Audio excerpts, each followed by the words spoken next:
Good morning mga Lods. A day in life as Pobre Merchandiser. Ayan, prepare na tayo.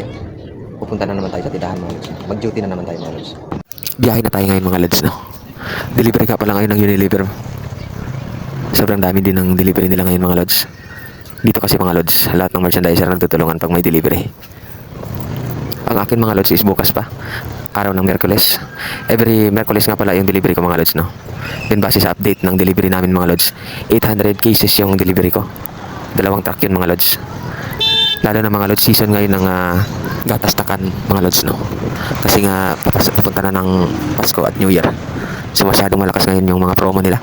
Promo pala ng company namin. Yung mga fruit cocktail, mga buy one take one, nagatas na kan mga Lods. Kaya sigurado nito mga Lods, bukas is karamihan nito is mga promo. So pag promo mga Lods, masyadong mabibigat yung karton. Lalo na pag Angel mga Lods, no?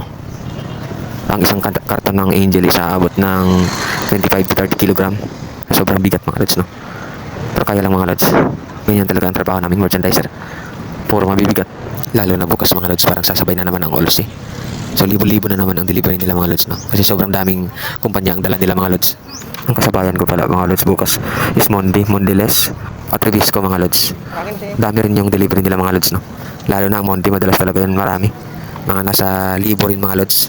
Kaya sigurado kulata tayo bukas mga Lods. Andito na ako sa likod ng Pure Gold. Dito na tayo sa waiting area mga Lods. Sabi ko, late ako. Nag-aantay ng oras mga Lods, no?